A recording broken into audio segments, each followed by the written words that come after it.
Bonjour, dans le cadre de la chaîne Pour le Cinéma TV et plus spécifiquement de l'émission consacrée au grand second rôle du cinéma français, voire mondial, serions-nous tentés de dire aujourd'hui, je vais vous évoquer la vie et la carrière de Marcel Dalliot, Israël Moshe Blauschild, 1899-1983, né et mort à Paris.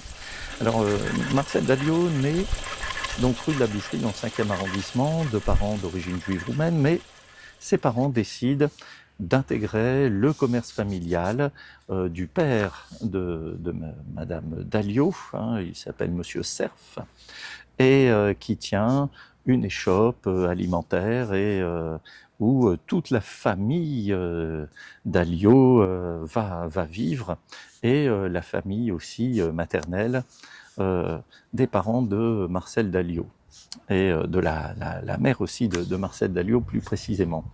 Et Marcel Dalliot disait d'ailleurs à l'époque que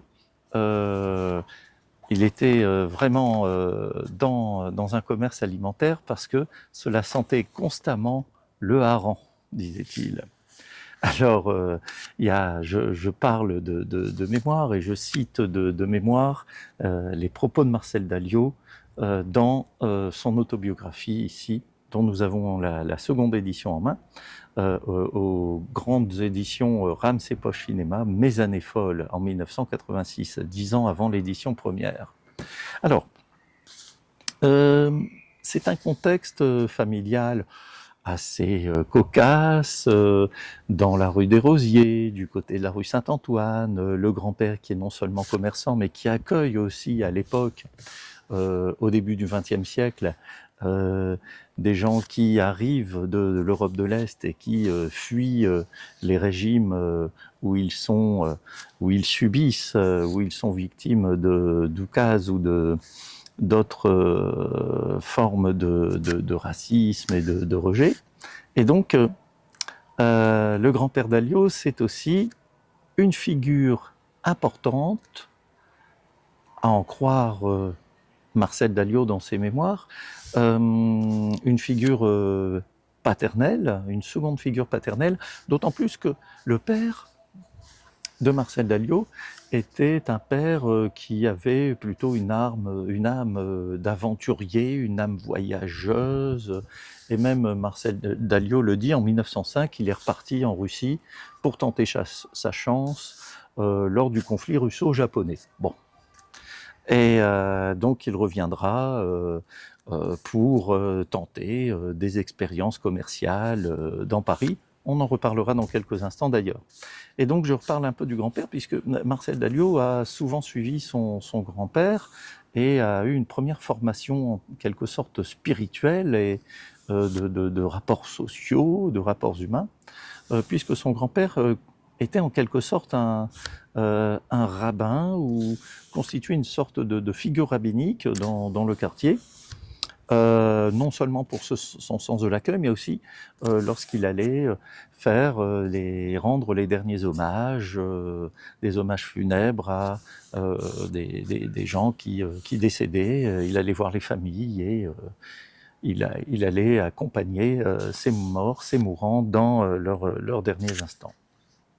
Et donc le petit Marcel, le jeune Marcel, assiste à tout cela, et en compagnie de son grand-père. Donc, ici, nous pouvons voir également que Marcel vit dans une communauté qu'il imprégnera, qu'il mettra dans certains de ses rôles, dans certains de ses personnages. On ne peut que penser évidemment à l'un de ses derniers rôles de composition, puisqu'il s'agit du fameux Rabbi Jacob en 1973 dans le film de Gérard Houry avec Louis de Funès, puisqu'il incarne dans cette comédie le véritable Rabbi Jacob qui vient des USA pour rendre visite une ultime fois à sa famille française. Lors des retours du père, après ses aventures, après ses escapades aussi, et pas seulement géographiques, eh bien la famille va s'installer pour fonder des boutiques de mobilier, des boutiques de meubles, des boutiques d'objets d'occasion, de briquets de broc, on serait tenté de dire, du côté de Montmartre, de Clichy.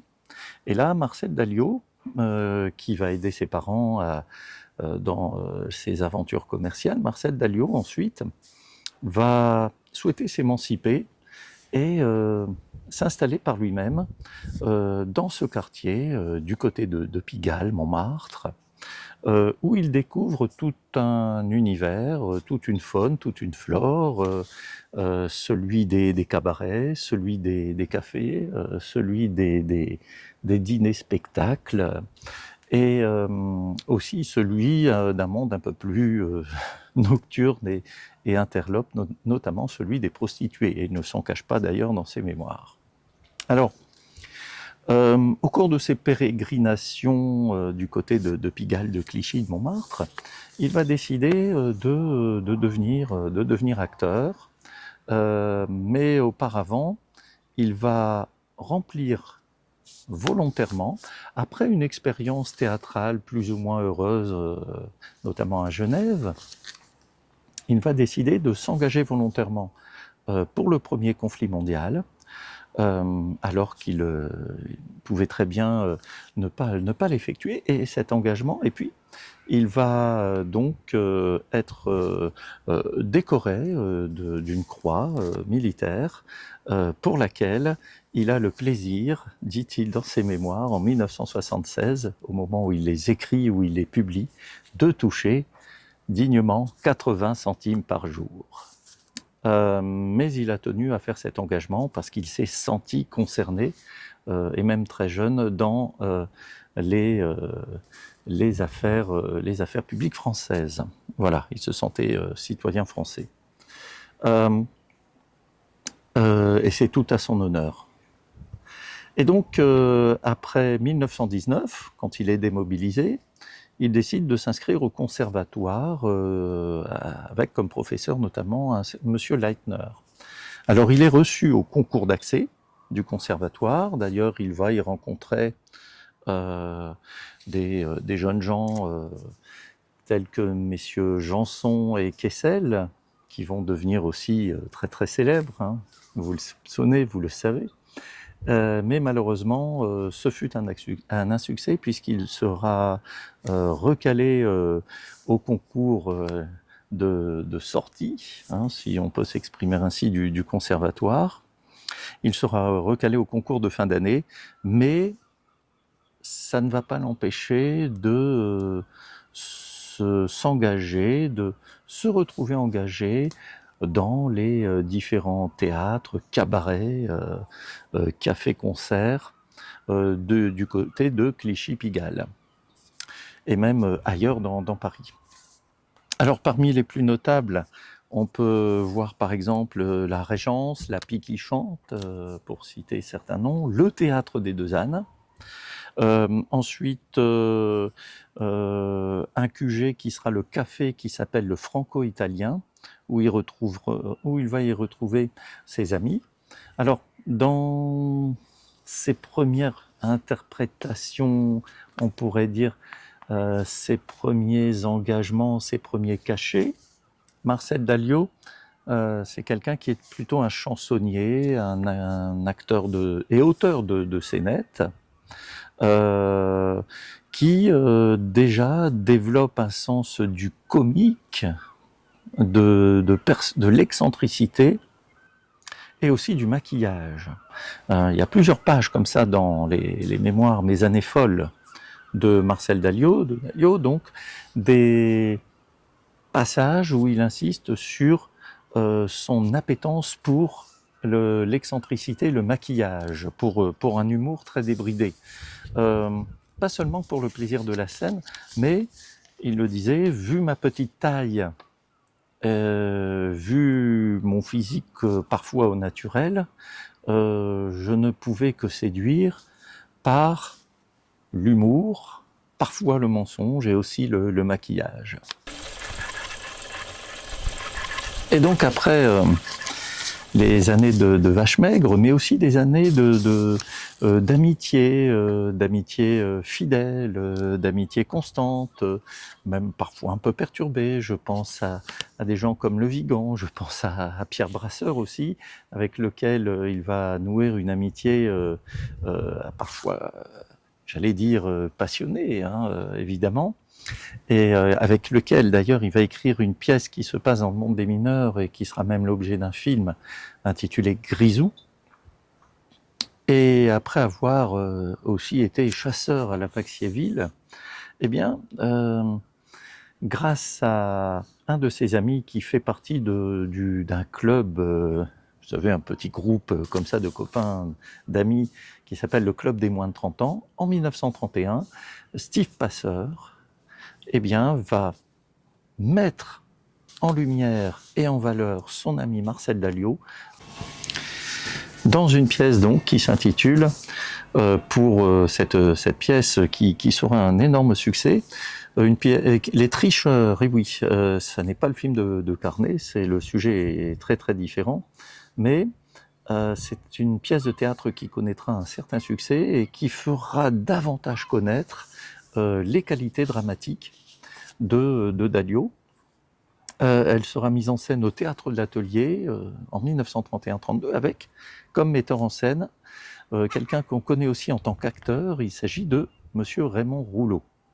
Alors, les premiers pas au cinéma sont des premiers pas assez cocasses également, puisqu'il va incarner dans un court-métrage très drôle, hein, très comique, qui s'appelle Les Quatre Jambes en 1932, sous la direction de Marc Allégret. Un des deux hommes qui se retrouvent obligés pour intégrer un dîner mondain, un repas mondain, eh bien, le costume d'un âne, il le fait avec, et il est en bonne compagnie, Julien Carrette, qu'il retrouvera d'ailleurs dans La Règle du jeu. Et ensuite, en 1934, entre deux rôles au musical et au théâtre, eh bien, de nouveau une comédie, un court-métrage, et là on ne l'attendait pas, le réalisateur, sous cet aspect-là, puisqu'il s'agit de Robert Bresson, et dans un court-métrage que Robert Bresson voulait qu'il devint de plus en plus confidentiel, voire complètement tombé dans les limbes de l'oubli des cinémathèques. Il s'agit d'un court-métrage intitulé Les Affaires publiques, où Dalliot tient environ une dizaine de rôles. Ça a été tourné très rapidement dans un cimetière parisien, et Dalliot raconte d'ailleurs dans ses mémoires que lorsqu'il revoyait Bresson avait tendance à l'ignorer ou à changer de trottoir ou à se décomposer, et Dalliot, avec une certaine forme de malice, je le suppose, lui disait « Robert, tu te souviens du petit film qu'on a tourné dans le cimetière ?» Et Bresson voilà, ne lui a plus parlé pendant le reste de sa vie. Voilà, mais on l'a retrouvé 50 ans après, en 1986, il a été restauré cette année-là.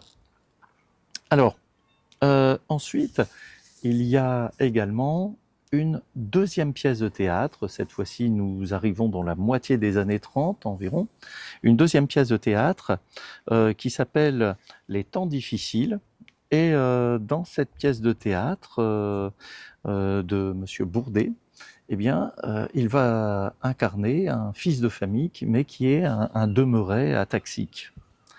Et il a dit, j'aurais pu me valoriser en faisant des tonnes dans le côté comique, exagéré, par rapport à ce personnage. Non, il va prendre les choses complètement différemment, et il va incarner ce personnage sous un côté beaucoup plus pathétique et tragique. Nouveau succès donc de théâtre pour Marcel Dalliot. Alors, c'est à ce moment-là que sa carrière au cinéma va véritablement se développer. Et ce, grâce à certains de ses amis, notamment Henri Janson. Henri Janson, qui à l'époque est déjà bien implanté dans le cinéma, et qui va lui ouvrir certaines portes, il faut savoir, même si Dalliot a déjà une grande réputation d'acteur à l'époque. Et C'est pour cela qu'il va le faire connaître auprès de certains producteurs qui seront au début réticents, de certains réalisateurs, pour des seconds rôles dans des films, parfois des seconds rôles plutôt sérieux, des seconds rôles de truands, d'hommes peu recommandables, de souteneurs. Alors on peut penser à Cargaison blanche de Robert Siodmak, avec Jules Berry, notamment, où il incarne une petite frappe, aux côtés de Jules Berry d'ailleurs, grand acteur également, de Kate Denagui, et de Suzy Prime également. Et puis, sa carrière s'envole avec le film dont je vous ai parlé voici quelques mois. Il s'agit de Pepe le Moko, où il tient le rôle d'un indicateur qui s'appelle El Arbi, dans la Casbah d'Alger, et qui est l'un des personnages qui va précipiter la tragédie dans Pepe le Moko. Et puis également, vous avez la grande illusion, où il incarne cet officier, évidemment, cet officier israélite qui va s'évader avec Jean Gabin et qui va donner au film également, grâce à ce rôle et grâce à la volonté de Renoir, son côté humaniste à l'approche, puisque nous sommes à 1 an et quelques mois du second conflit mondial, de ce côté humaniste et aussi en quelque sorte prophétique sur les conséquences des guerres et les conséquences des détestations des gens, quelles que soient leurs différences et selon leurs origines, alors que tout pourrait les rapprocher, comme l'indique le film. Et donc il y retrouve évidemment Jean Gabin, et puis il y voit également, il y découvre le talent de Van Stroheim, d'un Pierre Freinet, il y retrouve Julien Carrette, un compère de cinéma et d'autres facéties. Et puis aussi, il sera engagé à Berlin, pour les coproductions, vous savez, de la UFA, dans ces années 30, avant le second conflit mondial. Et puis, il va tourner donc dans d'autres films, tels que Entrée des artistes, où il va y incarner un juge d'instruction, même si son rôle sera, lors de l'occupation, sera coupé et repris par un autre acteur, mais ils vont garder la voix de Dalio. D'accord, pour la post-synchronisation, pour Entrée des artistes. Donc quelques années après la première sortie du film en 1938, et donc pendant l'occupation, il y aura cette opération d'élimination en quelque sorte dans les bobines de Dalio. Ensuite, outre Entrée des artistes, il va tourner L'Esclave blanche, qui a été co-réalisé par messieurs Sorkin et donc un autre réalisateur, et puis Pabst, voilà. Et puis vous avez aussi évidemment d'autres grands films. Un film dont j'avais parlé l'année dernière lorsque j'évoquais la vie et la carrière de Robert Linen. Il s'agit de Molenard, qui se déroule à Dunkerque, et avec Harry Bohr et avec Robert Linen notamment, et Albert Préjean aussi, et aussi Chéri Bibi avec Pierre Freinet, enfin des tas de films qui sont à voir, à redécouvrir. Et puis il va tourner aussi des films peut-être moins importants, mais qui sont très très appréciables. Je pense à Naples au baiser de feu, notamment, avec une autre grande actrice de l'époque qui est Viviane Romance, qui était considérée comme l'une des plus belles femmes du cinéma, un sex appeal au cinéma. Et puis vous avez aussi d'autres films, notamment la Maison du Maltais de Pierre Chenal. Pierre Chenal a la filmographie qui est à redécouvrir, et où il a été engagé par l'écrit-il, le précise-t-il, il a été engagé parce qu'il est venu, le producteur n'étant pas convaincu que Dalio convenait pour le rôle, en étant maquillée, avec un teint un peu olivâtre, un peu mauve comme ça, et puis les sourcils complètement rasés, et puis avec les cheveux très teints et gominés. Hein, voilà, un peu sa marque de fabrique, hein, dans ses films. Et donc, cela le fera s'engager pour ce film. Et puis, on peut voir aussi qu'il va se retrouver de nouveau engagé. Et cette fois-ci, il n'était pas dans la première mouture du scénario, à en lire le fascicule qui fait partie de l'édition que je vous ai montré tout à l'heure, un fascicule qui est conçu par Madame Charlotte Garçon des Cahiers du cinéma. Il s'agit de ce fascicule. Il n'était pas donc prévu, Dalio, qu'il incarne le personnage du marquis de la Chênaie dans la première version.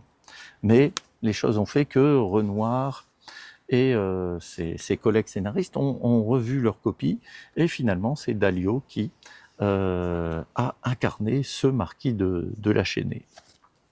La règle du jeu donc,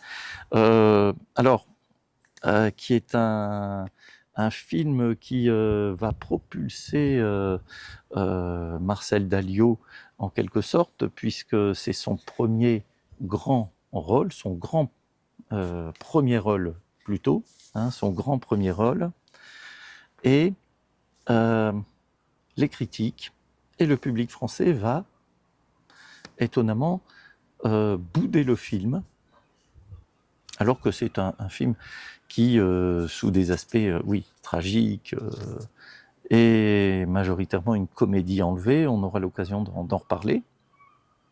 Et notamment parce que faire incarner un aristocrate français dans un château de Sologne par un juif est une sorte de provocation mal reçue. Enfin, est-ce qu'il y avait une provocation de la part de Renoir? Voilà, le doute nous est permis quand même. Hein. Bon, voilà, mais quoi qu'il en soit, les origines de Dalio ne lui seront pas bénéfiques. Et le film sera un succès mitigé, malgré toutes les qualités de ce film, sur lequel on a tant glosé qu'il est maintenant quasiment impossible de lui trouver des nouveautés. Mais heureusement, on en trouve, hein, un chef-d'œuvre. Pour un chef-d'œuvre, on trouve toujours des nouveautés. Mais en tout cas, voilà, à l'époque, il a été un demi-succès. Et puis, il est vite tombé dans l'oubli, surtout sous l'occupation. D'ailleurs, à cet effet, il faut savoir que Marcel Dalio, lors de l'occupation, a vu son image ternie en France, et pas seulement pour les raisons que vous connaissez, mais aussi parce que des photographies de Dalio ont servi d'illustration pour certaines expositions consacrées aux Juifs français et organisées par les autorités allemandes. Hein, voilà, pour toute l'idéologie nauséabonde que nous connaissons. Le film reviendra, voilà, on réussira à le restaurer, à le remettre en distribution en 1959 sous l'impulsion alors non seulement de Renoir, mais aussi de toute cette jeune bande de critiques, ces jeunes critiques qui seront ensuite des réalisateurs de la nouvelle vague, notamment Truffaut en tête, hein, Truffaut et Godard en tête. Donc, on va même récupérer des bobines, des morceaux de films, grâce aux différentes copies qui existent en France et partout dans le monde, et on réussira à remonter la version intégrale la plus proche de celle qui avait été distribuée et projetée dans les salles 20 ans auparavant, avant le second conflit mondial. Pardon. Bon. Alors, quoi qu'il en soit, au vu des circonstances, Dalio est tout d'abord appelé sous les drapeaux à partir de septembre 1939, et puis il est réformé et suite à certains événements. En 1940, donc, au printemps-été 1940, c'est la débâcle. Et avec son épouse, sa deuxième épouse, Madeleine Lebeau, eh bien, il va décider de partir de France. Il se sent menacé. Et, comment dirais-je, là commence l'exil. Et comme beaucoup d'artistes et d'intellectuels de l'époque, il décide de fuir vers les Pyrénées, l'Espagne, le Portugal, d'où il, et non sans difficulté, obtiendra un visa pour l'Amérique du Sud, pour atteindre le continent américain et y tenter sa chance avec son épouse. Alors, après une traversée sur ce paquebot, traversée très difficile, et non seulement pour lui, mais aussi pour tous les passagers, eh bien, il arrive tout d'abord à New York, et ensuite, il décide d'aller au Canada pour des représentations théâtrales, des spectacles. Il revient ensuite à New York, aidé en cela par certains de ses amis, certaines de ses relations. On peut penser à Charles Boyer, qu'il avait connu lors de ses 20 ans du côté de Montmartre. Et il va donc être ensuite reconnu, engagé pour des seconds rôles dans des films, grâce notamment au frère de Claudette Colbert, Monsieur Chouchin, c'est son nom, qui va le faire connaître auprès de la haute société de l'époque et de certains producteurs ou de certaines personnalités ou personnes qui sont dans le monde du cinéma. Et c'est pour cela qu'il obtiendra un de ses premiers rôles dans Shanghai Jester, sous la direction de Joseph Wanstenberg, et il va incarner le rôle d'un croupier. Et dit-il, écrit-il dans Mes années folles, von Sternberg, qui n'est pas reconnu pour sa sympathie, bien von Sternberg va le prendre sous son aile et va le former à la langue anglaise, au métier de croupier, pour le parfaire dans son rôle. Alors, il sera tout le temps redevable à von Sternberg d'avoir été pris ainsi sous son aile et de faciliter son immersion à Hollywood.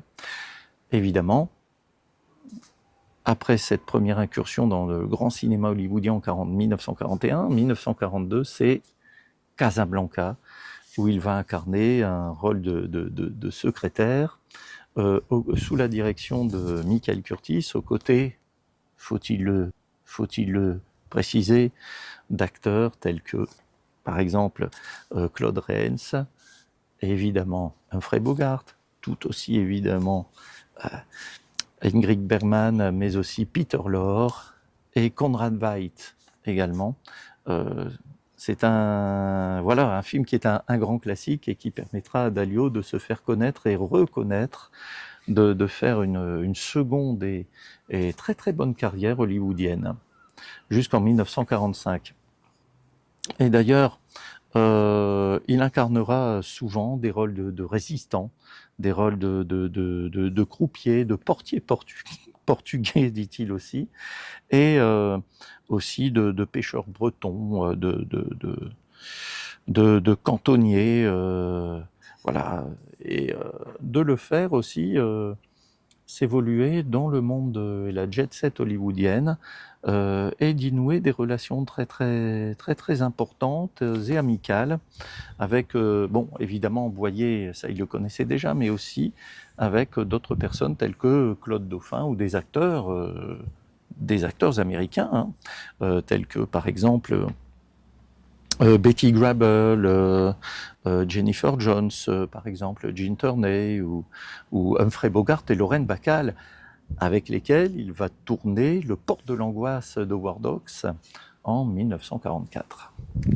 Alors, Euh, La carrière ensuite de Marcel Dalliot va prendre une très très belle tournure, va être une carrière d'envergure, d'autant plus qu'à son retour de France en 1945, il va, comment dirais-je, tenter de retrouver aussi une certaine forme d'importance au niveau de sa carrière d'acteur dans le cinéma français.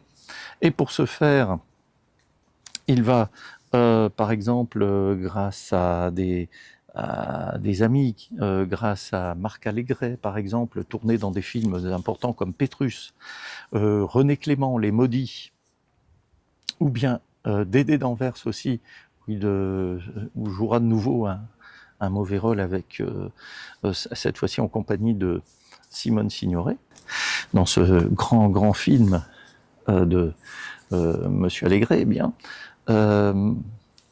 Marcel Dalliot va aussi incarner d'autres films et d'autres personnages au cours des années suivantes, tout en alternant des tournages en dehors de France. On peut penser au Bataillon du ciel qui a été tourné en partie en Angleterre, et dans les années 50, une carrière qui est à la fois française et hollywoodienne. Mais je mets un petit peu la carrière de Dalliot en suspens pour évoquer aussi le retour en 1945 de Dalliot en France. Il va découvrir que la majorité de sa famille a été tragiquement emprisonnée, puis déportée, puis exterminée, sous la dénonciation du concierge de la résidence où habitait sa famille. Voilà. Et il le saura par un réseau de connaissances du côté de la police française qui lui indiquera que bon, ce genre de dénonciation était très fréquente à l'époque et que la famille de Dalliot n'y a malheureusement pas échappé. Et il faut savoir aussi que dans son autobiographie, Dalliot précise que ses parents, qui ne s'étaient pas vus depuis très longtemps, se sont retrouvés lorsqu'ils étaient emprisonnés en France, se sont retrouvés pour la première fois depuis très très longtemps. Parce que les absences du père faisaient que les séparations étaient fréquentes.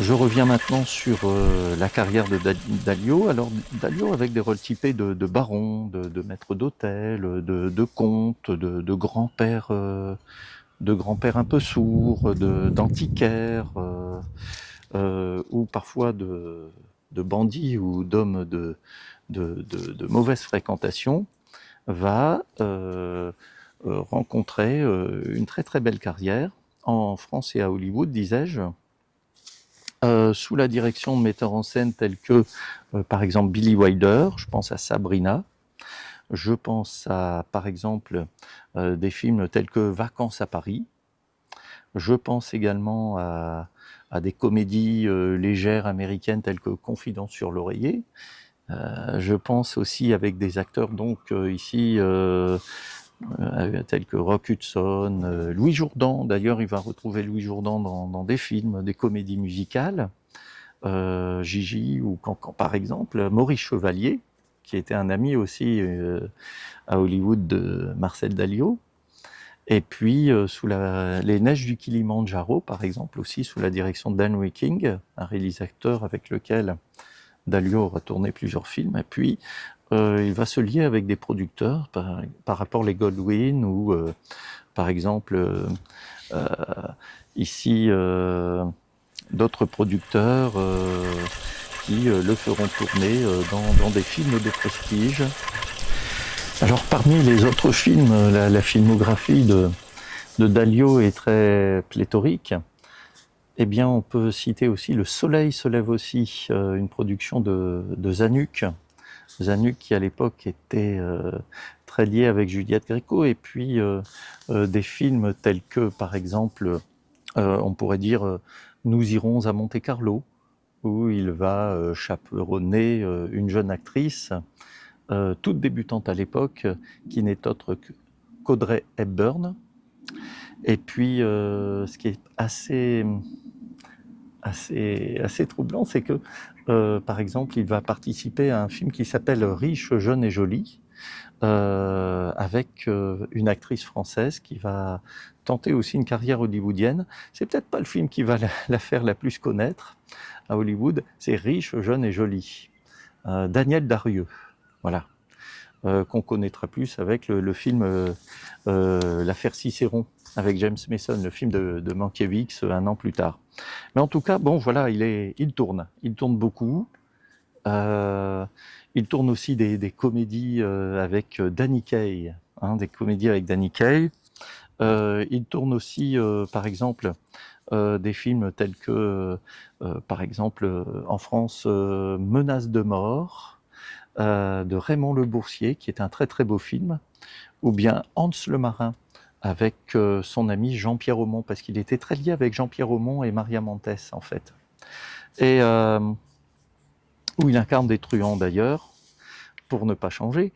Et il va aussi tourner beaucoup de séries à l'époque, puisque il faut savoir qu'aux USA, les acteurs étaient habitués parfois à tourner non seulement pour le cinéma, mais aussi dans des épisodes de séries.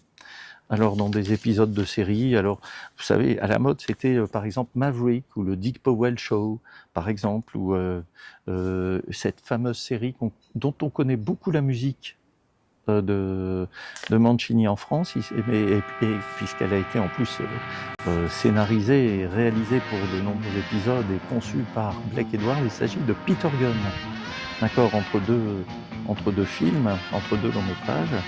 Et avant La Panthère Rose, il y a eu cette série de grand prestige, Peter Gunn. Et Dalio va incarner évidemment un truand dans un des épisodes de Peter Gunn. Et donc, on pourrait continuer pendant longtemps à dresser la liste de toutes ces œuvres auxquelles Dalio a mis son talent, sa patte, ses particularités d'acteur. On pourrait citer également d'autres films comme ça. Il y a par exemple un film assez marquant, c'est Les hommes préfèrent les blondes. Et oui, avec notamment Marilyn Monroe. Et donc, il y a aussi, dans les années 60, tout en continuant cette carrière américaine, eh bien, de la part de Marcel Dalio, un retour en France, notamment avec, par exemple, un film tourné en partie à Pézenas avec Belmondo, Claudia Cardinal, où il incarne un chef des voleurs, qui est vraiment un rôle très marquant, d'accord, où il va de sa cruauté, de son sadisme, qui est évidemment Cartouche de Philippe de Broca. Il tourne aussi aux côtés de Lautner avec Paul Meurice, Le Monocle riz jaune, Classe de risque, Claude Sauté avec Ventura et Belmondo.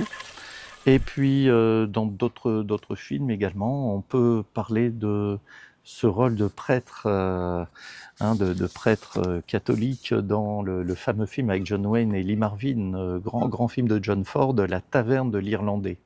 Voilà, que je vous laisse découvrir ou redécouvrir avec plaisir. Et Dalio disait que John Wayne et Lee Marvin et même John Ford avaient beaucoup sympathisé avec lui et qu'il avait beaucoup apprécié le tournage.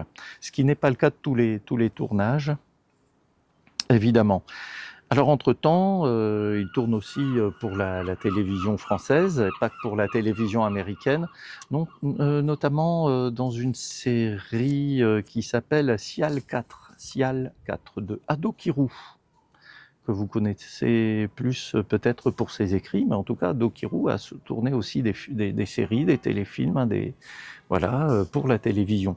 Il incarne aussi pour la télévision française un Fajin d'envergure et vraiment de référence dans les années 60 dans le téléfilm adapté d'un roman de Dickens, Oliver Twist. Alors, on arrive ici dans les années 70, et dans les années 70, Dalio continue sa carrière malgré son âge.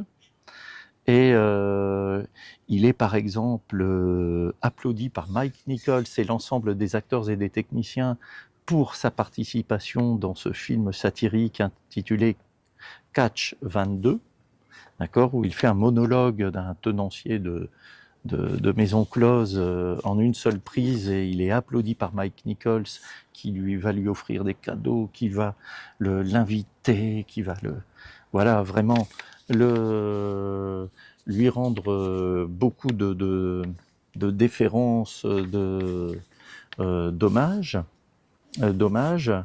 et qui va vraiment le respecter au cours du tournage et même après.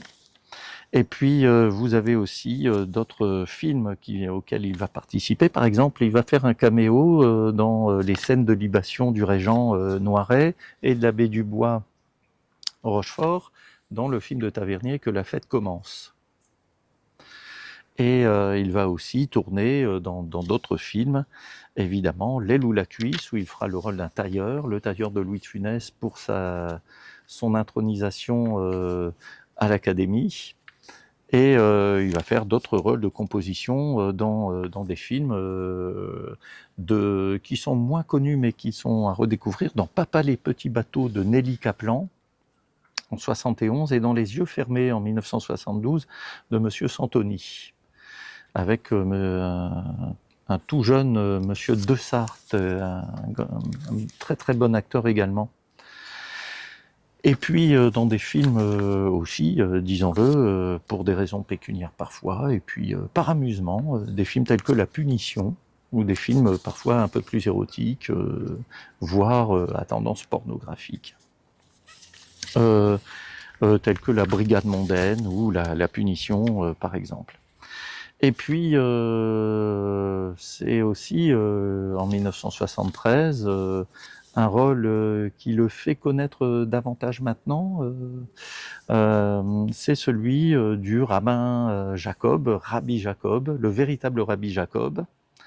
Et d'ailleurs, Dalio parle du tournage de ce film qu'il a peu apprécié parce que, à l'en croire, le réalisateur, Monsieur Gérard Houry, n'était pas, pour un réalisateur de comédie, quelqu'un de très ouvert aux suggestions ou de très sympathique. Je me permets de le dire. Alors,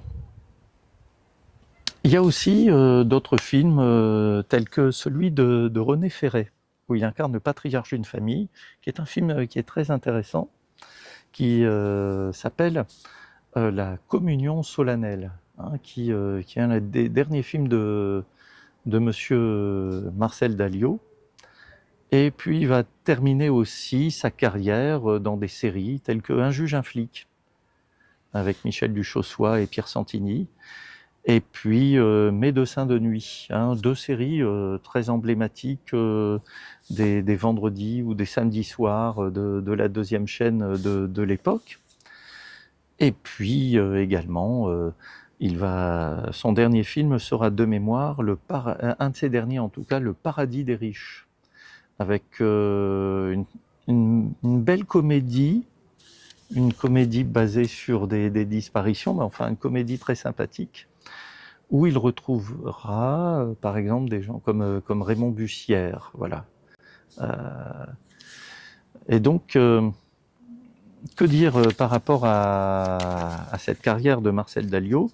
C'est qu'en fait, c'est une carrière qui a été très riche, hein, plus de 180 films de mémoire, de séries, de téléfilms, avec des rôles parfois typés, des rôles de composition, avec des rôles qui parfois privilégiaient son côté cabotin, mais un cabotinage calculé, parfois son accent, mais un accent calculé, une filmographie avec de grands rôles, de grands réalisateurs, Michael Curtiz, Billy Wilder, Hathaway, Howard Hawks et Henry King, Duvivier, qui est encore les deux Allégret, Marc et Yves, et puis tant d'autres encore, et puis une vie bien remplie aussi, surtout une vie bien remplie, 6 décennies de cinéma, de théâtre, de télévision, une carrière outre-Atlantique qui est une véritable carrière outre-Atlantique,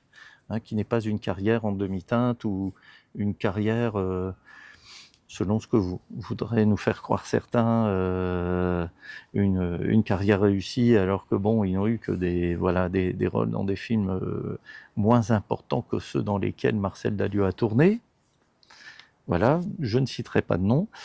Et c'est aussi une vie derrière tout cela, une vie d'amitié, une vie de séparation, une vie de tragédie auquel Marcel Dalliot nous convie. Alors je reparle un tout petit peu, quand même, puisqu'il le mérite, de ce coffret-là, La règle du jeu. Alors c'est un coffret qui vient de paraître aux éditions Rimini. Je dirais que c'est l'édition de référence, hein, maintenant, c'est l'édition ultime et de référence que Rimini nous propose ici, avec aussi donc tout un jeu de cartes et d'images, comme vous pouvez le voir ici, d'accord ? Voilà, des affiches d'époque, ou lors de la nouvelle distribution du film, ou par exemple ici, dans les pays anglo-saxons, The Rules of the Game, les règles du jeu, hein, c'est mis au pluriel, voilà, et c'est peut-être ici l'illustration avec l'affiche que nous connaissons le plus par rapport à ce film, d'accord. Alors la règle du jeu, ça commence à l'aéroport du Bourget avec un célèbre aviateur incarné par Roland Toutain qui désire revoir sa maîtresse, qui est Madame de la Chesnaye, mais son ami Octave lui dit, va le convier à retrouver justement Madame de la Chesnaye avec son mari, le marquis de la Chesnaye, dans un château du côté de la Sologne. Et où des amis, mais aussi où toute une faune, toute une flore va jouer les rôles sociaux qu'on leur attribue, qu'on leur impose, parfois, avec aussi les domestiques. On peut penser à Paulette Dubost, on peut penser aussi à Julien Carrette, Octave, incarné par Jean Renoir, qui est ici un bon acteur, hein. On a critiqué Jean Renoir lorsqu'il interprétait lui-même certains personnages dans ses films, mais là il est bon, il est très bien, hein, dans le rôle d'Octave. Et puis, évidemment, Marcel Dalliot dans le rôle du marquis de la Chesnaye, auquel il met à la fois tout son talent, tout son art de la composition, du maquillage, etc. Et avec aussi toute sa démesure, et puis parfois, dans certaines scènes, toute sa mesure. Voilà, c'est un rôle qui était fait pour lui, et c'est un rôle, dit-il, qui lui a permis parfois de mesurer son talent, mesurer ici prend son sens polysémique, hein, à la fois, voir quel est son talent, et en même temps de l'atténuer lorsqu'il en faisait trop, Dalliot. Et puis vous avez aussi dans cette édition non seulement ce fascicule, qui est une excellente synthèse après le livre de Monsieur Olivier Curchod, par exemple, ou la biographie de Monsieur Mérigot autour de Renoir et autour des films de Renoir, notamment La règle du jeu. Ce livret, ce fascicule qui est conçu par Charlotte Garçon, des Cahiers du cinéma, et puis aussi, ce qui est intéressant, ce sont évidemment les suppléments. Vous avez ici, par exemple, des intervenants tels que Jean Douché, tels que François Truffaut, dans des documents d'époque, un dialogue entre Jean Douché et Arnaud Desplechin à propos du film, Olivier Curchod qui présente La règle du jeu, la reconstitution du film 20 ans après, qui n'a pas été très facile, un épisode de Jean Renoir, le patron, la série, qui avait été initiée dans le cadre de cinéma de notre temps, d'accord, avec la présence évidemment de Renoir, la présentation par Jean Renoir au début des années 60, lorsque les films étaient diffusés Les classiques étaient diffusés à 1 heure de grande écoute à la place d'autres films maintenant. La présentation par Renoir lui-même de la règle du jeu pendant 5-6 minutes, et puis d'autres bonus, d'autres bonis, par exemple, dans cette édition de prestige, de qualité des éditions Rimini, de la règle du jeu. Et donc, que dire du film ? Je vous laisse le découvrir, et puis ou le redécouvrir, si vous le souhaitez, et puis de dire que c'est un film qui se présente comme une comédie 18e, Marivaux, Beaumarchais, comédie un peu plus triste, un peu plus, voilà, un peu plus sensible, tragique, tel que Musset pouvait en faire au XIXe siècle, et aussi un art du filmage, un art de l'amour des acteurs. On voyait que Renoir, c'est quelqu'un qui avait l'amour des acteurs, et puis la composition des plans, hein, les travelling, les plans séquences, l'importance donnée à la profondeur de champ, aux arrière-plans, aux portes, aux moindres éléments du décor, qu'ils soient tournés en intérieur, qu'ils soient tournés aussi, que les scènes soient tournées en intérieur, donc disais-je, que les scènes soient tournées en extérieur, voilà. Donc voilà ce coffret pour apprécier Marcel Dalliot, le réapprécier. Vous pouvez trouver d'occasion, avant qu'il y ait une réédition, espérons-le, de ce livre Mes années folles sur des sites, hein, voilà, dans cette édition-là, ou la première édition de 1976. Là, ici, moi, j'ai cette édition très pratique, hein, très agréable, dont on aimerait qu'elle rencontre un équivalent désormais, c'était celle de Ramsey Poche Cinéma, il y a un peu plus de 35 ans, voire 40 ans maintenant. Voilà. Mesdames, Messieurs, je vous remercie pour votre écoute, et puis j'espère que je vous ai donné envie de revoir des films avec Marcel Dalliot, les 180 peut-être, avec les films et téléfilms, mais en tout cas de voir les grands films que Dalliot, les grands rôles que Dalliot nous a laissés. Merci de votre attention, et puis à très très bientôt pour soit une nouvelle rubrique de second rôle, ou en tout cas une nouvelle intervention dans la chaîne Pour le Cinéma TV. Au revoir.